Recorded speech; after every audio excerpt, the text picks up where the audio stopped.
नमस्कार, बहुत स्वागत है आप सभी का। मैं हूं आपके साथ मनु तेवतिया। 10 बज चुके हैं और वक्त हो गया है आज की बड़ी खबरों का।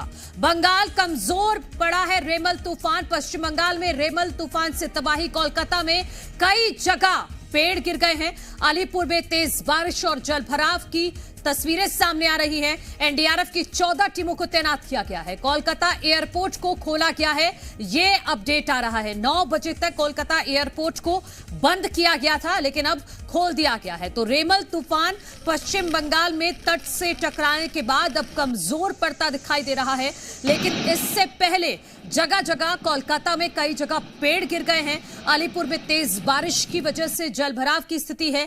एनडीआरएफ की 14 टीमों को पहले से ही तैनात किया गया था और जो लोग फंसे हुए हैं उनको बाहर निकालने का काम किया जा रहा है। और बड़ा अपडेट यह है कि अब कोलकाता एयरपोर्ट को फिलहाल खोल दिया गया है, जिसको 9 बजे तक बंद किया गया था एहतियात के तौर पर। तो ये बड़ी खबर, ये 4 अलग अलग तस्वीरें रेमल तूफान से जुड़ी हुई आपको दिखा रहे हैं। रेमल तूफान अब कमजोर पड़ता दिखाई दे रहा है। दक्षिण 24 परगना में भारी बारिश, कोलकाता में भी बारिश की वजह से जलभराव की स्थिति है। तस्वीरें आप देख सकते हैं। हालात पर कोस्ट गार्ड की पैनी नजर है और लगातार रेस्क्यू ऑपरेशन चलाया जा रहा है। जहां पर पेड़ काटने की जरूरत पड़ रही है वहां पर किया जा रहा है। साथ ही साथ जहां पर लोग अगर फंसे हुए हैं कहीं पर तो उनको भी निकालने की कोशिश की जा रही है। तो पहले से ही, क्योंकि एनडीआरएफ की 14 टीमें तैनात हैं, लेकिन अच्छी बात यह है कि अब रेमल तूफान कमजोर पड़ रहा है।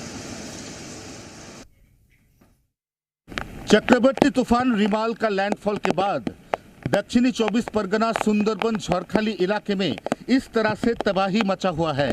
आप देख सकते हैं किस तरह से ये जो मकान है ये बिखर चुका है, ये गिर चुका है और ये नीचे जो खाड़ी है सुंदरबन का वहाँ पे गिर चुका है।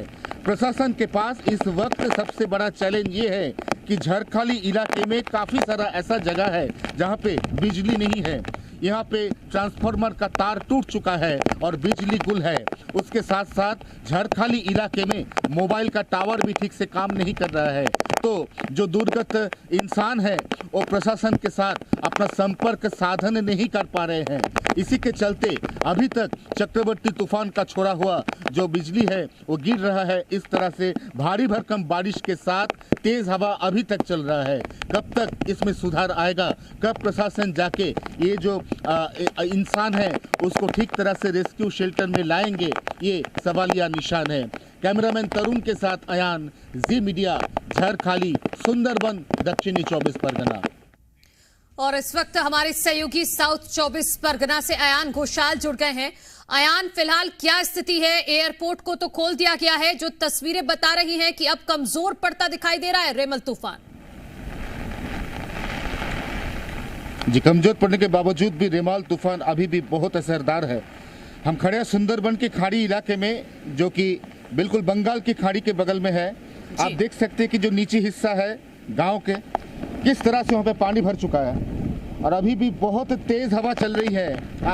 आप देख सकते हैं बहुत तेज हवा यहाँ पे अभी भी सुंदरबन की खाड़ी में बहुत ही तेज हवा। तो चक्रवर्ती तूफान इसका लैंडफॉल कल रात को 12:30 से 2:30 बजे तक हुआ था। 2 घंटे का इसका आई का लैंडफॉल था। लेकिन उसके बाद अभी हम सुबह 10 बजे आपसे बात कर रहे हैं, अभी भी इसका जो आफ्टर शॉक है वो बहुत भारी भरकम, बहुत तेज इसका आफ्टर शॉक है। जिस तरह से यहाँ पे खड़ा होना बिल्कुल मुश्किल हो रहा है। और नजरिया हम दिखाएंगे किस तरह से तेज हवा चल रही है। पेड़ दिखाने के लिए बोलेंगे कैमरामैन तरुण को, तो आप देख पाएंगे कि अभी भी मतलब लैंडफॉल के काफी सारे घंटों बीत चुके हैं। अभी भी किस तरह से यहाँ पे सुंदरबन की खाड़ी में तेज तूफानी हवा चल रही है। बिल्कुल अयान, हम देख पा रहे हैं कि तेज हवा है, जिसकी वजह से आपका भी खड़ा रहना मुश्किल हो पा रहा है। आपकी भी छतरी हम बार बार देख रहे हैं कि उड़ रही है। लेकिन क्या किसी तरह के नुकसान की खबरें अलग अलग हिस्सों से आ रही हैं क्या? जी, मकान टूटना, बिजली का तार गिर जाना, बिल्कुल टेलीफोन मोबाइल नेटवर्क ठप हो जाना, पानी का किल्लत, अभी तक जो नुकसान है यहीं पे सीमित है। अब जानो माल का नुकसान हुआ है क्या, इसको बाद में देखना पड़ेगा, क्योंकि नुकसान अगर होगा भी तो प्रशासन के पास पहले उसका खबर पहुंचना चाहिए, उसके बाद प्रशासन के द्वारा हमको खबर मिलेगा। लेकिन ज़्यादा मोबाइल नेटवर्क बिल्कुल ठप है, तो प्रशासन के पास कोई भी लोग जो फंसे हुए हैं वो अभी तक खबर शायद नहीं दे पा रहे। तो इसी के चलते जब ये तूफान रुकेगी जब ये तेज बारिश और तेज हवा, बहुत ही तगड़ा हवा यहाँ पे आप देख सकते हैं, वो रुकेगी, तब प्रशासन जाके फिर तलाशी करेगी, फिर पूछताछ करेगी किन किन लोगों में कहाँ लोग फंसे हुए हैं, किस तरह का नुकसान हुआ है, इसका पूरा का पूरा जो मुआयना, वो बिल्कुल ये जो तांडव है चक्रवर्ती तूफान का, ये पूरी तरह से रोक जाने के बाद ही मुमकिन हो पाएगा। अयान, तस्वीरें दिखाइएगा और सरकार की तरफ से पहले से एहतियात के तौर पर क्या क्या इंतजाम किए गए हैं वो भी बताइएगा। जी देखिए, तस्वीर आप कैमरामैन तरुण के जरिए हम तस्वीर दिखा रहे हैं आपको। और प्रशासन झरखाली जहां पे हम खड़े हैं, यहाँ पे कोस्टल पुलिस गार्ड, यहाँ पे इंडियन कोस्ट गार्ड को भी उन्होंने तैनात किया है, जो कि जो किनारे इलाका है समुद्र का, समुद्र तट जो इलाका है उसमें वो तैनात हो रही है, लोगों को अलर्ट दे रही है। कल से अलर्ट जारी है और आज भी अगर किसी तरह से कोई भी लोगों की वहाँ पे फंसने की कोई आशंका है तो आशंका उसका खबर मिलने के तुरंत बाद वो लोग वहाँ पे मूव करेंगे। लोगों को फिर शेल्टर, ऊंचा स्कूल, मकान, आइलर रेस्क्यू सेंटर, इस तरह का जो ऊंचा जगह है उसमें लाने की जी तोड़ कोशिश की जाएगी। वहाँ पे दवाइयाँ रखा है, खाना रखा है, सूखा कपड़ा रखा है उनके लिए, बच्चों के लिए दूध का भी इंतजाम किया गया है।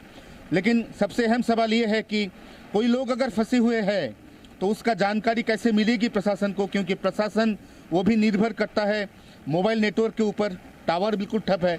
तो देखना चाहिए कि देखना पड़ेगा कि कितने घंटों में ये जो चक्रवर्ती तूफान का आफ्टर शॉक है ये रुकता है और कब प्रशासन जाके ये जो पीड़ित लोग हैं उनके पास पहुंच पा रहे हैं।